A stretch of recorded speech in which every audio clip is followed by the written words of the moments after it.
Hello guys, நான் சிந்தியா. நீங்கள் பார்த்துட்டு சிந்தியா லைஃப் ஸ்டைல். இன்றைக்கி நம்ம வீடியோவில் என்ன பார்க்க போகிறோம்னு பார்த்தீங்கன்னா, ஒரு சூப்பரான ரோட் சைட் காளான் தாங்க.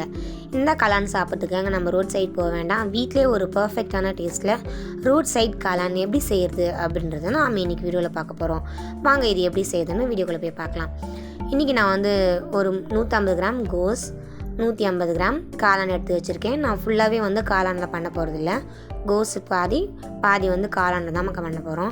நம்ம ரோட் சைடில் பார்த்திங்கன்னா நிறைய கோஸில் தான் பண்ணிகிட்ருக்காங்க.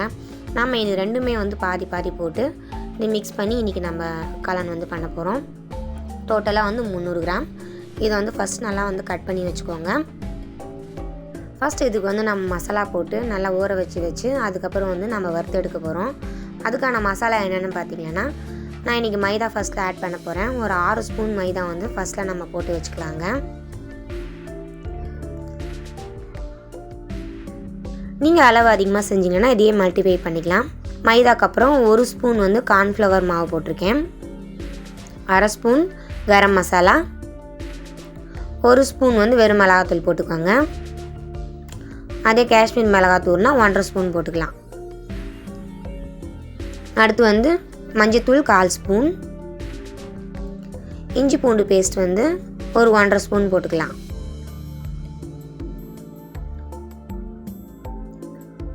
கால் ஸ்பூன் உப்பு. இப்போ இதெல்லாமே கொஞ்சமாக நம்ம தண்ணி தெளித்து நல்லா பிசைஞ்சு வச்சுக்கலாங்க. அதிகமான தண்ணி ஊற்றாதீங்க. ஆல்ரெடி இந்த காயிலையும் கொஞ்சம் தண்ணி இருக்கும். ஸோ இந்த மாதிரி நல்லா பிசைஞ்சு வச்சுக்கோங்க. ஒரு 10 நிமிஷம் ஊறட்டும். 10 நிமிஷத்துக்கு அப்புறம் இதை நம்ம நல்லா ஃப்ரை பண்ணி எடுத்துக்கலாங்க. எண்ணெய் ஊற்றிக்கோங்க. எண்ணெய் சூடாகட்டும்.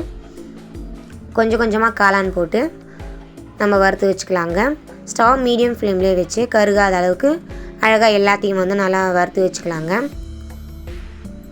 இது எல்லாமே வறுத்த பிறகு நான் கொஞ்சமாக காணம் இந்த எண்ணெயிலே வறுத்து வச்சுக்கிட்டேன். இப்போ காணம் ரெடி ஆகிடுச்சு. நம்மளோட காளான் கோஸும் ரெடி ஆகிடுச்சு. இப்போ இதை ஒரு சைடு வச்சுக்கலாம். இதுக்கான மசாலாவை நம்ம ரெடி பண்ணிக்கலாங்க. நான் இந்த காளான் வறுத்த எண்ணெயை இதில் யூஸ் பண்ணிக்கிறேன். ஒரு 50 கிராம் எண்ணெய் ஊற்றிக்கோங்க.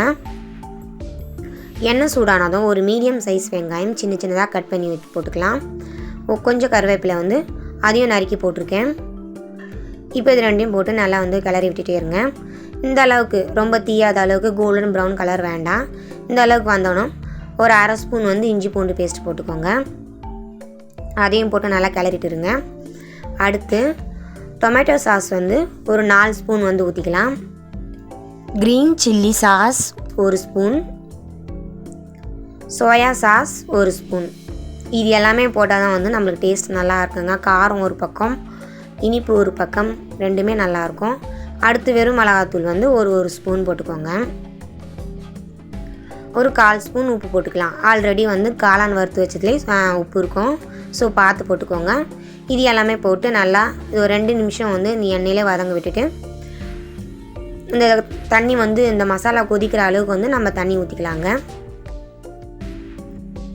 இது நல்லா கொஞ்சம் கொதித்து வர அளவுக்கு நம்ம வெயிட் பண்ணலாம். நல்லா இது கொதிக்க ஆரம்பிச்சிச்சுங்க. இந்த மாதிரி கொதிக்கிற ஸ்டேஜில் நான் ஒரு 1/2 ஸ்பூன் கார்ன்ஃப்ளவர் மாவு தண்ணியில் கலந்து வச்சுருந்தேன். இப்போ அதையும் ஊற்றிக்கலாம். எதுக்காக இது ஊற்றுறோன்னு பார்த்தீங்கன்னா, கொஞ்சம் திக்னஸ்க்காக தான் நம்ம ஊற்றுறோம். இது ஊற்றின உடனே கொஞ்சம் திக்காக ஆரம்பிச்சிடும். பாருங்கள், கொஞ்சம் திக்காக ஆரம்பிச்சிருச்சு. இந்த ஸ்டேஜில் நம்ம வறுத்து வச்சுக்க காளான் அண்ட் கோஸை போட்டுக்கலாங்க. எல்லா காளான் கோஸையும் போட்டு நல்லா கிளறி விட்டுக்குங்க. பாருங்கள், நம்ம கலரே சேர்க்கலை. நீங்கள் கடையில் வாங்கினீங்கன்னா கலர் போட்டிருப்பாங்க, ஃபுட் கலர்.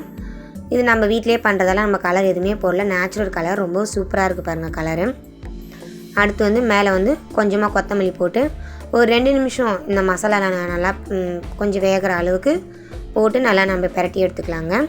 அவ்வளோதாங்க, நம்மளோட ரோட் சைட் காளான் ரொம்ப சூப்பராக ரெடி ஆகிடுச்சுங்க. இதை எடுத்து நம்ம சர்வ் பண்ண ஆரம்பிச்சிடலாம். இதுக்கு மேலே நான் கொஞ்சமாக வெங்காயம் சின்ன சின்னதாக கட் பண்ணி போட்டிருக்கேன். இது வேணும்னா போட்டுக்கலாம், உங்களுக்கு பிடிக்காதுன்னா விட்டுடலாம். அடுத்து கொஞ்சமாக கார்ன் சிப்ஸ் மேலே போட்டிருக்கேன். கொஞ்சமாக கொத்தமல்லி போட்டுக்கோங்க. அவ்வளோதாங்க, நம்மளோட சூப்பரான ரோட் சைட் காளான் நம்ம வீட்டிலே ரெடி ஆகிடுச்சு. பார்க்க ரொம்ப கஷ்டமாக தான் இருக்கும், ஆனால் பண்ணுறது ரொம்பவே ஈஸிங்க. வீட்டில் எல்லாருமே சூப்பராக சாப்பிடுவாங்கங்க. இந்த மாதிரி ஒரு தடவை ட்ரை பண்ணி பாருங்கள், எல்லாருக்கும் இது ரொம்பவே பிடிச்சிரும். எஸ்பெஷலி பசங்களுக்கு ரொம்பவே பிடிக்குங்க. எங்கள் வீட்டில் இருக்கிற பசங்க மறுபடியும் கேட்டுகிட்டே இருக்காங்க இது எப்போ செய்வீங்கன்னு. அந்தளவுக்கு டேஸ்ட் ரொம்பவே சூப்பராக இருக்குங்க. நம்ம கடையில் வாங்கிறதோட வீட்டில் செய்கிறது ரொம்ப ஹெல்த்தி. இந்த வீடியோ உங்களுக்கு பிடிச்சினா லைக் பண்ணுங்கள், ஷேர் பண்ணுங்கள், கண்டிப்பாக சப்ஸ்கிரைப் பண்ண மறந்துடாதீங்க. Okay, tata, bye bye.